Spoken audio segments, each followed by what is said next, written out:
All right, we're rolling. We're here with the legendary coach, a guy that, that I think the world of. Has done so much for me, and we'll dive into that later. But we're here in Santa Clara, California, 49ers camp with Coach Kyle Shanahan and Adam Pac-Man Jones.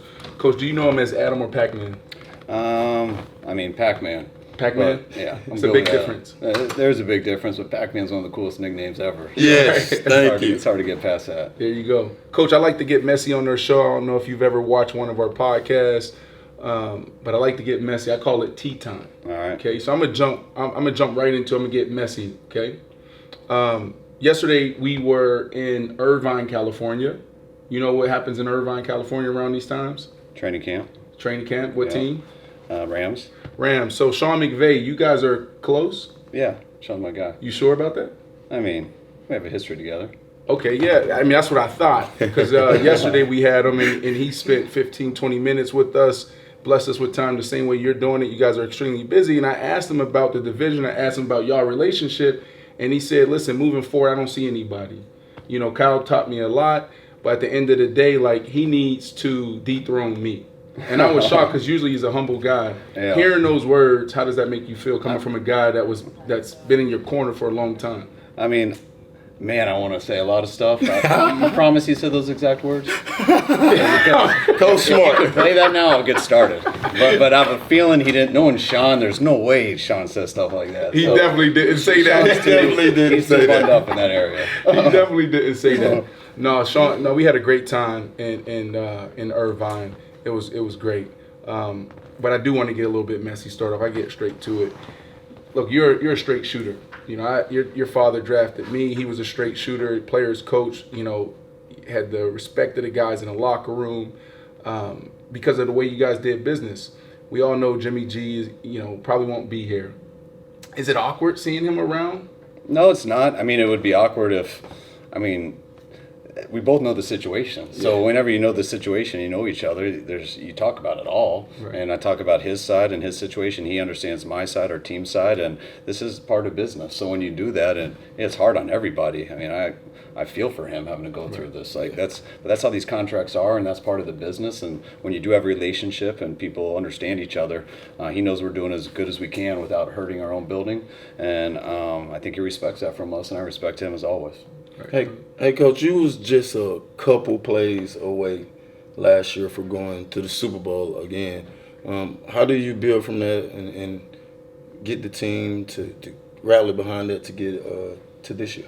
My main thing is I've been close a number of times, and it doesn't ever get easier. And just because you're close doesn't have anything to do with the next year. We were so close in 2019, and we didn't get to work together with COVID that whole off season, but that season started, and lose a few guys, and we think we're going to go back, and we end up having a real rough year. So what you learn from that stuff is how hard it is to get there. And that's what I like about our team, that we've gone close twice, and they know the grind that was. Our first time we started 8-0, and it still came down to the last game to try to win the division. This year we started 3-5 and had to work our way back, and it all ends up being the same story in terms of it's not easy, and every ball matters, every play matters, and that's why you got to go to work. And we got guys who love football. They go to work and they try to be the best they can. And you don't do it just so, hey, we got to do this so we can win. You be the best you can so you have a chance at the end. And when you got all guys doing that together, it gives you a chance to overcome some injuries and hopefully have the ball bounce the right way. Coming out here, this is our fourth team in the week. You guys got juice. I'm gonna be honest with you. There was one camp going out there was really good team, but I don't feel the juice. I feel the juice, but I also feel like, Coach, the only question mark, as we all know, is the quarterback. Trey Lance, young guy. I go back to 2006 when I was drafted to the Denver Broncos. We had Jake the Snake Plummer as the quarterback. We drafted Jay Cutler, I believe was the 11th overall pick in the first round. Denver Broncos was coming off an AFC championship, right? Lost to the Pittsburgh Steelers. Pittsburgh Steelers went on to the Super Bowl. Week 7, week 8, Coach Shanahan, your pops, legendary Mike Shanahan, said, you know what, I'm going with my guy. Do you pull from that experience, seeing the history, how your father made that move? I don't know if it was popular in the locker room. I don't know if it was popular for the fan base. Do you pull from that? experience that your father went through with the young quarterback, and then you had a veteran quarterback that was actually playing decent? Yeah, no, I pull from all experiences, and I mean you got to take everything in, but you also got to know every experience is different. I've seen how hard it is to get there and how hard it is to continue to try to get there. And there's so many decisions that go into it. And I mean, Jimmy has played as good here as, in my personal opinion, any quarterback since Steve Young. And that was a long time ago. So Jimmy did some unbelievable things here, and look at his record and look how close we got. So that the decision on that isn't anything against Jimmy, but you got to make tough decisions in this business. And the more you learn about salary cap, the more you learn about how to keep a hold of your players. You know, I thought Jimmy played great in that Super Bowl year, but I also knew how good of a team we had, and they were young, and it gets harder and harder to keep these guys. And going forward, we kind of saw how hard it would be to keep guys like Debo, sign guys like Fred, like Kittle. We know we're going to end up paying Bosa a lot of money. So you look at all that stuff, and getting a guy in a rookie quarterback was a big part of that. And I love that we're giving a good team to Trey to where he doesn't have to do it on his own, just like I didn't believe Jimmy had to. And you try to build a team to where it's not just about the quarterback. And when you get in that time where you can have a guy play like a top 5 guy, which is so rare. You know, my dad had it with John for a little bit. He had it with Steve. But not many people get that. You know, I got it with Matt Ryan for that year. But that stuff's tough to find. And when you do get that, you ride that forever. But the position is so tough that in the meantime, you always want to build that team to have a chance. And if you can get the right guy behind the center with the right team, they don't have to be one of the best of all time, but you definitely want them to have that ability to grow to try to always get there. I got one more football question before I get to the fun stuff, and I'm going to stay right here with the quarterbacks. Last year, how stressful was that draft process? I mean, for me in media, you know, seeing Trey Lance, you got Justin Fields, you got Mac Jones, you guys move up to the front of the first round, and everybody's like, who the hell are y'all taking? Right? Did you know the whole time who you guys were taking? And my question is, how stressful was it? I mean, we did the trade so early that it made me feel good about it, because I mean, I knew before we did it that how I felt about the quarterbacks, and how good we would be to take them at 12. And there was 2 that I really wanted. I did Who not. was the second? Mac. Yeah, Mac Jones and Trey. Those were the 2 guys that we were locked in on from the beginning. And I probably, if we never moved up to there, we would have never had the chance to learn more about Trey. And that was the hardest thing. You got to be so sneaky and stuff when you're back there, because you don't want people hopping in front of you. And I had a very strong people who were going to hop in front of us. So to go through that process to get to know both of them, you know, Trey was tough because he didn't play the year of football before, and it was a small school.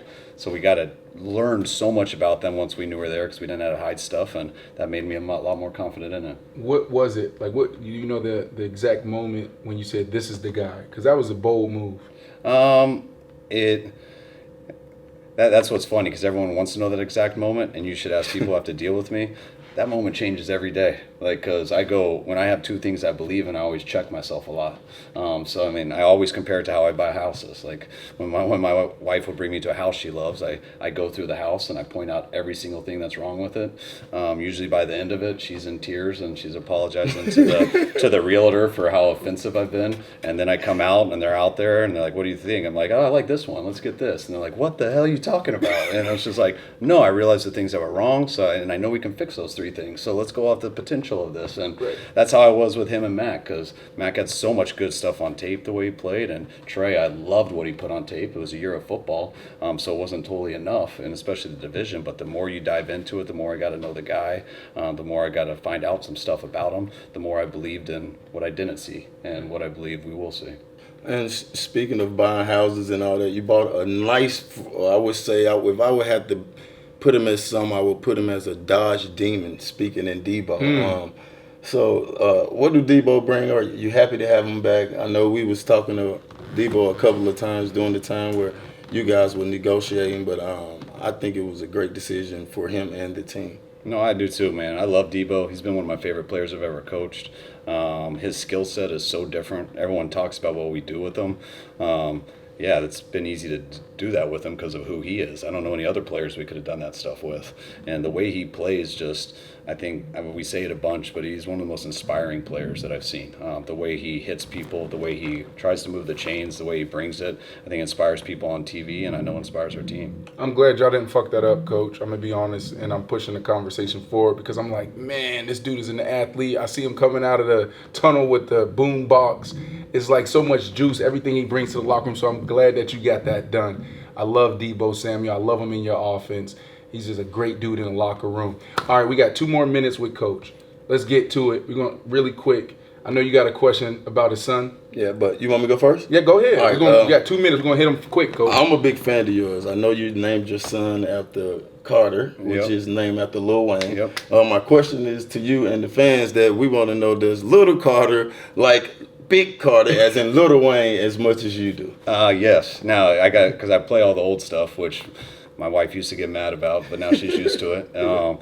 He loves them because once Wayne heard that, he's taking care of them. Yeah. He sent him a couple Christmas presents. He's got his own Young Money jersey he wears. Yeah. He signed a bunch of CDs for him. It was cool. He signed one for me, and then he signed one for Carter, and he got the edited version. This was about 5 years ago, so he's got one that doesn't have the swear words on it. But no, Wayne he's the man. He's unbelievable. Good NFC. Yeah, we had a chance to interview him too. Like Really? He's a dope dude. No, he's NFC Championship. It's the 49ers and the Packers. Who is Little Wayne cheering for? He's a loyal dude. He's a loyal dude, so you know he's cheering for the Packers. Okay. But I waited a week after we beat him and sent him a text. And he said it took some time, but I feel like when we're not playing, he's pulling for us. Right. So you got to ask him that. Coach, thank you so much, man. I tell the story all the time that the reason why I made it to the NFL the way I did, when I did, was because of you. I tell this story. It was never confirmed by you, that you were the reason why I was drafted to the Denver Broncos, right? Had a visit with the Houston Texans. You sat me down. We watched film. I was supposed to go back to Orlando, and walking out of your office, I get a call from my agent. He said, now you're going to Denver, right? A year later, I get drafted by the Denver Broncos. Well, months later, I get drafted by the Denver Broncos. Then a year later, I'm on the field, and your pops was like, yeah, Kyle called me about you. And I put 2 and 2 together, and I just ran with it. So what's the facts? Oh, it's stronger than you even know, because you were my official first draft pick, and I was 26 years old. I was a receiver coach, and I was at Houston, and I put so much time into that group of guys.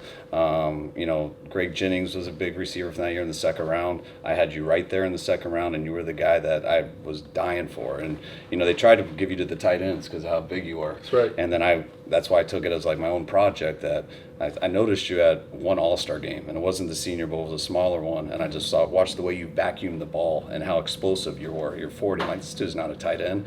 And the more I watched you, I started to believe you were going to be like the next Terrell Owens. And I started pumping you up in the building.